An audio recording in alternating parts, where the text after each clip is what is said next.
कभी कभी कोई घटना मनुष्य के जीवन की सारी योजनाओं को तोड़ देती और मनुष्य उस आघात को अपने जीवन का केंद्र मान लेता। पर क्या भविष्य मनुष्य की योजनाओं के आधार पर निर्मित होते हैं? नहीं।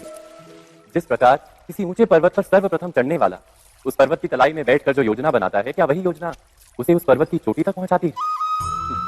नहीं। वास्तव में वो जैसे जैसे ऊपर चढ़ता है वैसे वैसे उसे नई नई चुनौतियां, नई नई विडंबनाएं, नए नए अवरोध मिलते हैं। प्रत्येक पद पर वो अपने अगले पद का निर्णय करता है। प्रत्येक पद पर उसे अपनी योजनाओं को बदलना पड़ता है। कहीं पुरानी योजना उसे खाई में ना ढकेल दे। वो पर्वत को अपने योग्य नहीं बना पाता, केवल स्वयं को पर्वत के योग्य बना सकता है। क्या जीवन के साथ भी ऐसा ही नहीं? जब मनुष्य जीवन में किसी एक चुनौती को, एक अवरोध को अपने जीवन का केंद्र मान लेता है, अपने जीवन की गति को ही रोक देता है, तो वो अपने जीवन में सफल नहीं बन पाता और ना ही सुख और शांति प्राप्त कर पाता। अर्थात जीवन को अपने योग्य बनाने के बदले स्वयं अपने को जीवन के योग्य बनाना ही सफलता और सुख का एकमात्र मार्ग नहीं। स्वयं विचार कीजिए।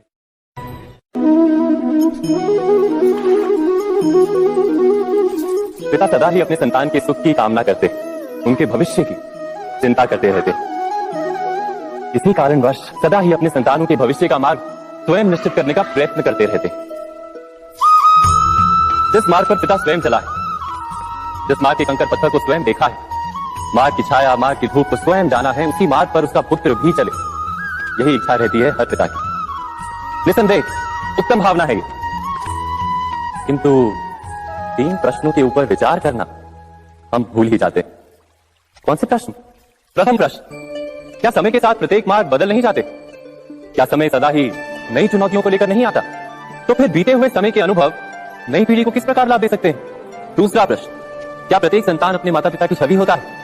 हाँ, संतानों को संस्कार तो अवश्य माता पिता देते हैं, किंतु भीतर की क्षमता तो ईश्वर देते हैं। तो जिस मार्ग पर पिता को सफलता मिली है, विश्वास है कि उसी मार्ग पर उसकी संतानों को भी सफलता और सुख प्राप्त होगा। तीसरा प्रश्न, क्या जीवन के संघर्ष और चुनौतियां लाभकारी नहीं होती?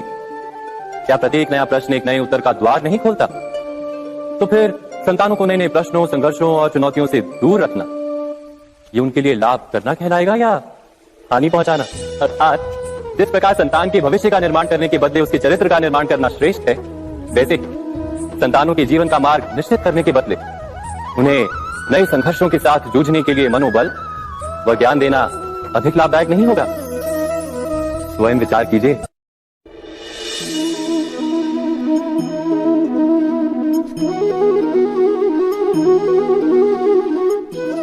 जीवन का हर क्षण निर्णय का क्षण होता है। प्रत्येक पद पर दूसरे पद के विषय में कोई निर्णय करना ही पड़ता है और निर्णय अपना प्रभाव छोड़ जाता है। आज किए गए निर्णय भविष्य में सुख अथवा दुख निर्मित करते हैं, ना केवल अपने लिए, अपने परिवार के लिए भी, आने वाली पीढ़ियों के लिए भी। जब कोई दुविधा सामने आती है तो मन व्याकुल हो जाता है, अनिश्चय से भर जाता है।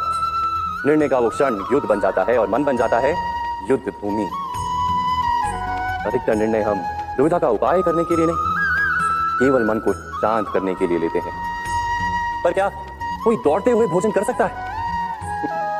नहीं। तो क्या युद्ध से जूझता हुआ मन कोई योग्य निर्णय ले पाएगा? वास्तव में शांत मन से जब कोई निर्णय करता है तो अपने लिए सुखद भविष्य बनाता है, किंतु अपने मन को शांत करने के लिए जब कोई निर्णय करता है तो वो व्यक्ति भविष्य में अपने लिए कांटों भरा वृक्ष लगाता है। स्वयं विचार कीजिएगा। सबके जीवन में ऐसा प्रसंग अवश्य आता है कि सत्य कहने का निश्चय होता है हृदय में, किंतु मुख से सत्य निकल नहीं पाता। कोई भय मन को घेर लेता है।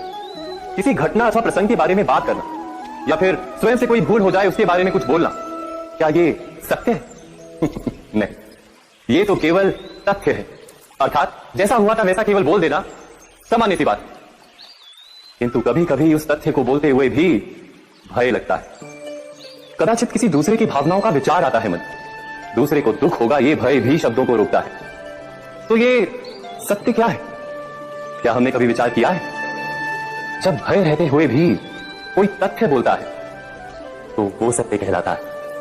वास्तव में सत्य कुछ और नहीं, केवल निर्भयता का दूसरा नाम है। और निर्भय होने का कोई समय नहीं होता, क्योंकि निर्भयता आत्मा का स्वभाव है। अर्थात क्या प्रत्येक क्षण सत्य बोलने का क्षण नहीं होता? स्वयं विचार कीजिए। जीवन में आने वाले संघर्षों के लिए जब मनुष्य स्वयं को योग्य नहीं मानता, जब उसे अपने ही बल पर विश्वास नहीं रहता, तब वो सद्गुणों को त्याग कर दुर्गुणों को अपनाता है।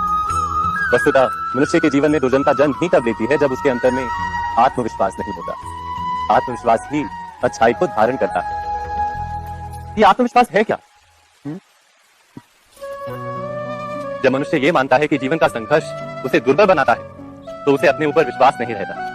वो संघर्ष के पार जाने के बदले संघर्ष से छूटने के उपाय ढूंढने लगता है। किंतु जब वो ये समझता है कि ये संघर्ष उसे अधिक शक्तिशाली बना दे, ठीक जैसे व्यायाम करने से देह की शक्ति बढ़ती, तो प्रत्येक संघर्ष के साथ उसका उत्साह बढ़ता है। अर्थात आत्मविश्वास और कुछ भी नहीं, मन की स्थिति जीवन को देखने का दृष्टिकोण मात्र है, और जीवन का दृष्टिकोण तो मनुष्य के अपने वश में होता है। स्वयं विचार कीजिए।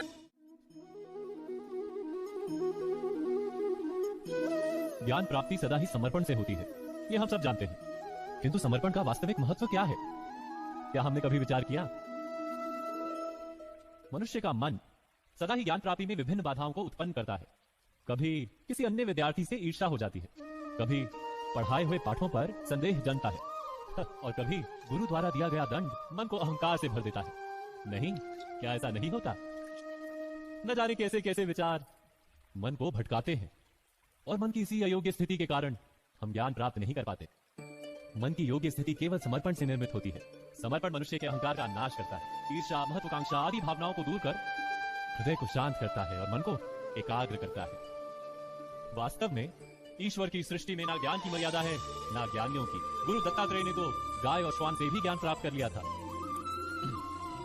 अर्थात विषय ब्रह्म ज्ञान का हो या जीवन के ज्ञान का या गुरुकुल में प्राप्त होने वाले ज्ञान का, उसकी प्राप्ति के लिए गुरु से अधिक महत्व है उस गुरु के प्रति हमारा समर्पण। क्या यह सत्य नहीं? स्वयं विचार कीजिए।